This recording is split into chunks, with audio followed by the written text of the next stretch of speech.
Assalamualaikum warahmatullahi wabarakatuh.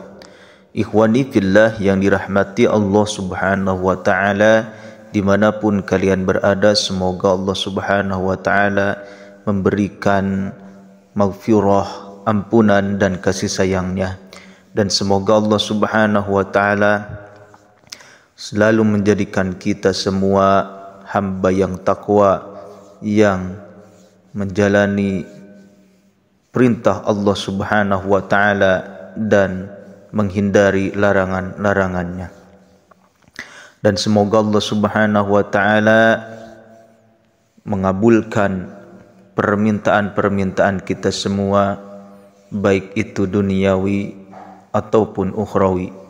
Dan semoga Allah subhanahu wa ta'ala memberikan kepada kita rezeki yang berlimpah ruah, yang datang dari mana saja, yang tidak pernah kita ketahui. Ikhwani fillah yang dirahmati Allah subhanahu wa ta'ala, bahwasanya hari ini masih termasuk di dalam bulan Muharram, bulan yang suci, yang mulia, bulan yang istimewa. Banyak yang tidak tahu dari kita semua bahwasanya di bulan Muharram tersebut ada larangan-larangan yang tidak boleh dilakukan oleh umat Islam. Muharram merupakan satu dari 4 bulan haram bersama dengan Dzulqa'dah, Dzulhijjah dan Rajab. Dikutip dari ensiklopedia Amalan Sunnah di bulan Hijriyah oleh Abu Ubaidah Yusuf dan Abu Abdillah Syahrul Fatwa, Nabi Muhammad SAW bersabda, "As-sannatu isna ashara syahran minha arba'atun hurum, thalathatun mutawaliyat, Dzulqa'dah wa Dzulhijjah wal Muharram wa Rajab, Mudhar alladhi baina Jumadi wa Sya'ban." Yang artinya 1 tahun itu 12 bulan. Di antaranya ada 4 bulan haram, 3 bulan berturut-turut, Dzulqa'dah, Dzulhijjah dan Muharram. Satu lagi adalah bulan Rajab yang terletak antara bulan Jumada Tsaniyah dan Sya'ban. Larangan-larangan di bulan Muharram.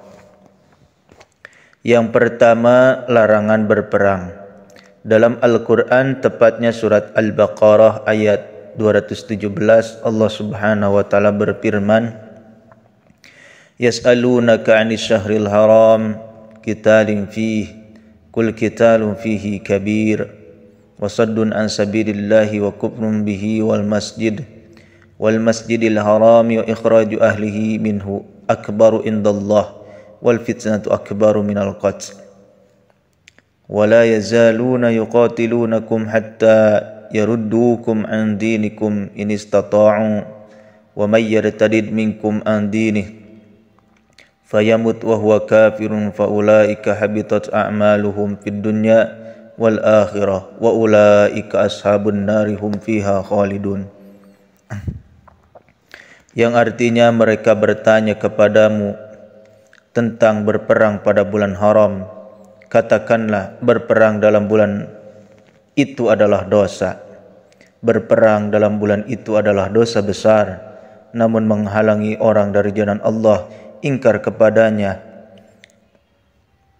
menghalangi orang masuk Masjidil Haram dan mengusir penduduk dari sekitarnya, lebih besar dosanya dalam pandangan Allah. Fitnah, pemusyrikan dan penindasan lebih kejam daripada membunuh. Mereka tidak akan berhenti memerangi kamu sampai kamu murtad, keluar dari agamamu jika mereka sanggup. Siapa di antara kamu yang murtad dari agamanya lalu dia mati dalam kekafiran, sia-sialah amal mereka di dunia dan akhirat. Mereka itulah penghuni neraka, mereka kekal di dalamnya. Lebih lanjut dirangkum dari laman resmi pengadilan agama Sanggaud. Dalil yang dipakai untuk mendasarinya adalah At-Taubah ayat 36. Selain itu adanya fakta sejarah bahwasanya perang Hunain dan Taif yang dilakukan Rasulullah terjadi pada bulan haram. Sementara itu pendapat kedua menyatakan bahwa larangan di bulan ini masih berlaku dan tidak dibatalkan. Di antara dalil yang dipakai adalah surat At-Taubah ayat 5 dan Al-Baqarah ayat 194. Redaksi Al-Baqarah 194 adalah sebagai berikut. Yang artinya bulan haram dengan bulan haram terhadap sesuatu yang dihormati berlaku hukum atau qisas. Oleh sebab itu siapa yang menyerang kamu, seranglah setimpal dengan serangannya terhadapmu. Bertakwalah kepada Allah dan ketahuilah bahwa Allah bersama orang-orang bertakwa. Yang kedua, larangan berbuat aniaya untuk diri sendiri. Umat Islam juga dilarang melakukan perbuatan aniaya atau menzalimi diri sendiri selama bulan haram, termasuk Muharram. Hal ini difirmankan Allah Subhanahu wa taala dalam surat At-Taubah ayat 36 yang berbunyi, "Inna iddatash syuhuri indallahi 12 syahran fi kitabillah yauma khalaqas samawati wal arda minha arba'atun hurum. Dzalika ad-dinul qayyim fala tadlimu fihinna anfusakum wa qatilul musyrikina kaffah kama yuqatilunakum kafah wa'lamu annallaha ma'al muttaqin." Sesungguhnya bilangan bulan di sisi Allah ialah 12 bulan, sebagaimana ketetapan Allah di Lauhil Mahfuz pada waktu Dia menciptakan langit dan bumi. Di antaranya ada 4 bulan haram, itulah ketetapan agama yang lurus. Maka janganlah kamu menzalimi dirimu padanya. Maksudnya 4 bulan itu. Dan perangilah orang-orang musyrik semuanya, sebagaimana mereka pun memerangi kamu semuanya. Ketahuilah bahwa sesungguhnya Allah bersama orang-orang yang bertakwa. Imam Abu Muhammad Al-Husain bin Mas'ud Al-Baghawi memberi penjelasan lebih lanjut. Al-amalu salih a'zamu ajran fil ashhuril hurum wa dhulmu fihinna a'zamu minad dhulmi fiha ma siwahunna. Amal soleh lebih agung besar pahalanya di dalam bulan-bulan haram, Zulqa'dah, Zulhijjah, Muharram dan Rajab, sedangkan zalim pada bulan tersebut lebih besar dari zalim di bulan-bulan selainnya. Yang ketiga adalah larangan berbuat bid'ah. Ibnu Rajab berkata yang dimaksud bid'ah adalah sesuatu yang baru yang tidak ada dasarnya di dalam syariat yang menunjukkan atasnya. Adapun yang ada dasarnya di dalam syarak yang menunjukkan atasnya, maka ia tidak termasuk bid'ah, sekalipun bid'ah secara bahaya.